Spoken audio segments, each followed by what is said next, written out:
আমার কচু খেলে ভীষণ গলা ধরে, তাই কখনো কচু খাই না। আর কচু খেতে পারি না দেখে সবাই বলে আমি নাকি ঝগড়ুটে। আসলে কিন্তু না, কচুর মতো কচু হলে সবারই গলা ধরে। এই যে সেদিন গরুর মাংস দিয়ে কচু রান্না করেছিল আমার শাশুড়ি আম্মা।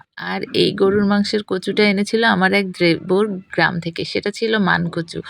এটা দিয়ে রান্না করার পরে যে কী অবস্থা হয়েছে সেটা যদি জানতেন। তো ভাগ্যিস গরুর মাংসটা আলাদা করে রান্না করে নিয়েছিল। তো সেখান থেকে আমার আর আমার মেয়ের জন্য আলাদা করে রাখা হয়েছিল।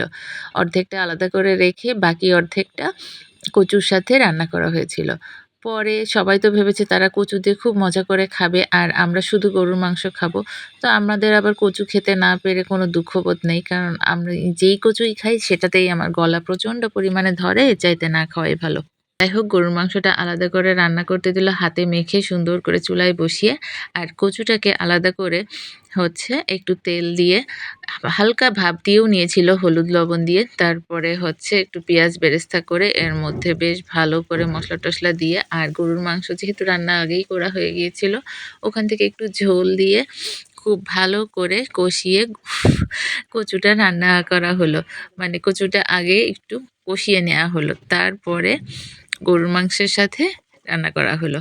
এইটা দেখে তো সবাই ভীষণ খুশি যে কি মজার কচু দিয়ে হয়েছে। দেখতে কিন্তু সেই লোভনীয় হয়েছিল।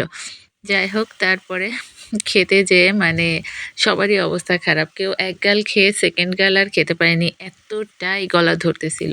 মুখ, গলা নাকি একদম যা-তা অবস্থা। আমার বাসায় সবাই যেহেতু কচু খায়, সেক্ষেত্রে তাদের যখন এই অবস্থা হয় তাদের বুঝতে হবে যে কি পরিমাণে গলা ধরা কচু ছিল এটা। আর এটা ছিল নাকি মান কচু। এই দেখেন সেই কচুর চেহারা। যাই হোক, সবাই যখন কচু খেলো, কেউ খেতে পারল না। এটা মজার ব্যাপার। পুরা তরকারিটা নষ্ট হয়ে যাচ্ছিল। পরে শাশুড়ি আম্মা কি করলেন, ওইটা একদম শুকিয়ে ভাজা, ভাজা করে ফেললেন যে যদি খাওয়া যায়।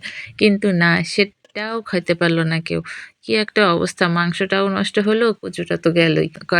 সবকিছু ফেলে ফুলে দেয়া হলো। পরে আমাদের জন্য আলাদা করে রাখা যেই গরুর মাংস, সেটা দিয়েই সবাই খেয়ে নিল। কিচ্ছু করার নেই। কচুর মতো কচু হলে আসলে গলা ধরবেই। সেটা ঝগড়াটে হোক আর ভালো মানুষই হোক। এটা একটা বিষয় প্রমাণিত হলো। তো যাই হোক, মান কচু খাওয়ার আগে সবাই সাবধানে খাবেন। এটা কিন্তু প্রচণ্ড গলা ধরে।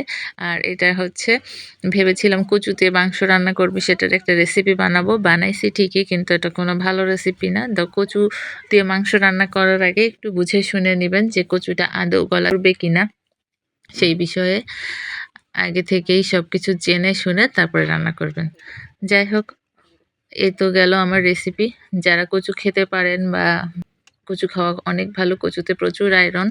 আর যারা খেতে পারেন না, প্রচণ্ড অ্যালার্জির সমস্যা, তারা তো খাবেন না, স্বাভাবিক। অ্যালার্জির কষ্ট যার হয় সেই জানে।